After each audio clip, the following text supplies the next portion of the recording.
top 6 Super Mountaineers. Mountaineers that have appeared in Super Bowls. I'm ranking them 1 through 6. Number 1. I tell you what, let's start at 6 and go backwards. I think that's more interesting. Number 6. Fulton Walker. I've got to be honest with you. I did not even know who this guy was. He played back when I was, before I was even born and into my infancy. Played in Super Bowl 17 and 19 for the Miami Dolphins. Both, unfortunately, were losses for him and his team. He was a defensive back, but really made a name for himself as a kick returner. In Super Bowl 17, he returned 4 kickoffs for 190 yards, including one for a 98-yard touchdown, which at that time and for several years was the longest play in Super Bowl history. Now, it has since been surpassed, but it stood for a long time. In Super Bowl 19,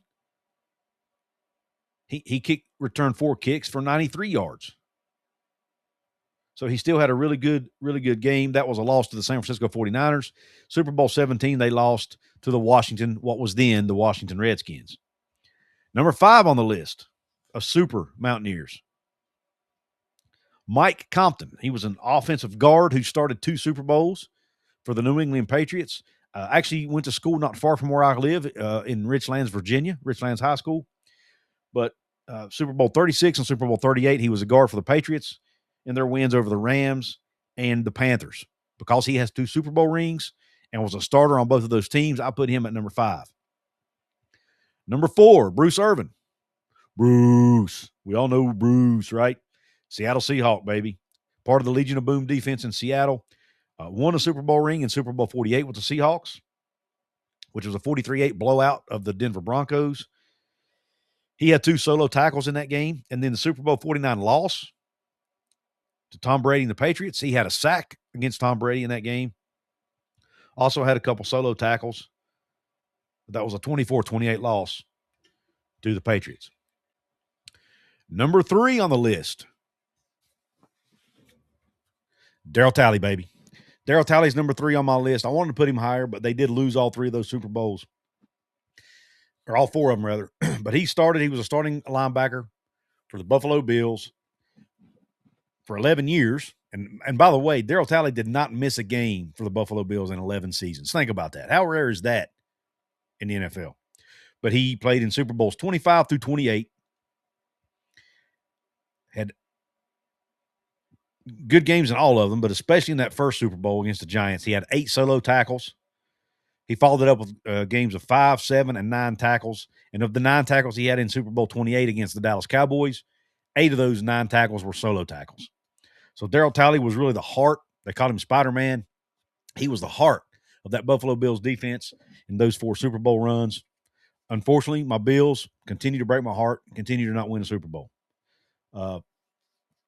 Maybe 2 of the biggest, I want to say cursed, but people get mad at me when I say that, but maybe 2 of the teams with the hardest luck in college and pros, I'm a fan of both. Now, my guy Greg Flugar over at College Football Speak Around the Corner, he would debate that the Minnesota Vikings have had even worse luck. But maybe they have, and the Cleveland Browns is another one, the Cincinnati Bengals, a lot of teams out there who would love to get that ring, right? All right, so Darryl Talley was number 3 on my list. Number 2, I'm keeping this on for this one. This one's a little bittersweet for me because it's Jeff Hostetler. Yes, he's a Mountaineer alum. Great Mountaineer quarterback. And he does have 2 Super Bowl rings, actually. A lot of people forget about him being the backup quarterback in Super Bowl 21, the game where Phil Simms won the MVP and played lights out. But what he's really known for was a backup quarterback for the Giants the year that they played in Super Bowl and won Super Bowl 25. I think it was 1990-91 season, if I'm not mistaken. But anyway, Phil Simms gets hurt. Insert Jeff Hostetler. What's he do? He leads them to a Super Bowl victory. He was 20 of 32 in the Super Bowl for 222 yards, a touchdown, no picks. So he played a solid game. They had a really good running game and an elite defense to the Giants.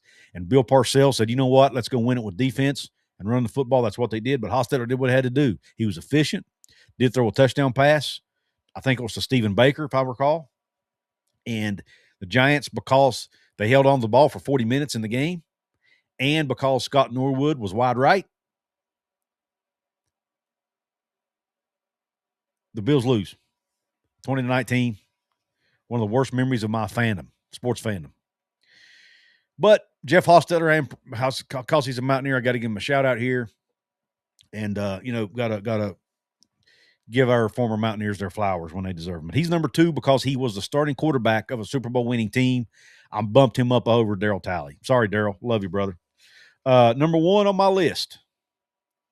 I don't even think this is arguable. I think most Mountaineer fans would agree. It's Chuck Howley. The first and only player in history to win MVP of the Super Bowl while playing for the losing team. That's right. Chuck Howley played for the losing team in Super Bowl V, yet still won the MVP award. In that game, he had 2 interceptions, a forced fumble, and 4 tackles. Now, back then, they didn't really calculate stats like they do today, so the tackle number may or may not be accurate, but they credit him with 4 tackles. They lost to what was at the time the Baltimore Colts in that game. But yet he still won MVP for his performance. Super Bowl VI, he goes back to the Super Bowl with the Dallas Cowboys. This time they win. So he has a ring. 24-3 win over the Miami Dolphins. He still had a great game. I think he had an interception or 2 in that game as well. Still played awesome. He did. He had an interception, a fumble recovery, and was credited with 10 stops and a pass deflection. So he might have played as good, if not better, in the second game, but he didn't win MVP. That ended up going to Roger Staubach, the quarterback. So, but in my opinion, Chuck Howley is the top Mountaineer ever to play in the Super Bowl, followed by Jeff Hostetler, Darryl Talley, Bruce Irvin, Mike Compton, and Fulton Walker. Now, some other notable Mountaineers who played in Super Bowls. Colt McKivitz is the most recent, played tackle for the San Francisco 49ers in Super Bowl 58, a game which they lost to Patrick Mahomes and the Chiefs. You've got Ken Herrock, a tight end who played he was the very first Mountaineer to ever play in a Super Bowl, played in Super Bowl II with the Oakland Raiders, which was obviously a loss to the Green Bay Packers. But I thought that was notable because he was the first Mountaineer to play in the Super Bowl. Other notable, Pat McAfee appeared in the Super Bowl with the Colts as a punter. Had himself a pretty good day. Didn't get to punt a ton, but I think he had some really good kickoffs. Todd Sauerbrunn punted for the Carolina Panthers in the Super Bowl. You've got a lot of really good Mountaineers who have played in the Super Bowl.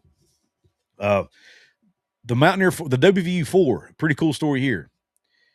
Most of you probably already aware of this, but in Super Bowl, I don't remember the number. I'm trying to find it here. I've got it on my list somewhere in my notes.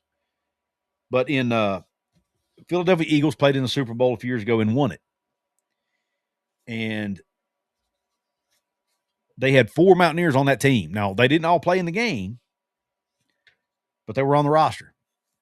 You had Najee Good, you had Wendell Smallwood, you had Rasul Douglas, and you had Shelton Gibson, was all on that Philadelphia Eagles team that won the Super Bowl a few years ago or several years ago. And 3 of those 4 guys played, mainly on special teams, though. But Wendell Smallwood did not play. However, he still got a ring because he was on the roster. During the season, he was on the 53-man roster. He just did not appear in the Super Bowl. So that's the only time in history I think there's ever been that many WVU guys on one team to win a Super Bowl. So that's a pretty interesting story too. Jerry Porter, remember the wide receiver, played in the Super Bowl for the Raiders and a loss to the Bucs.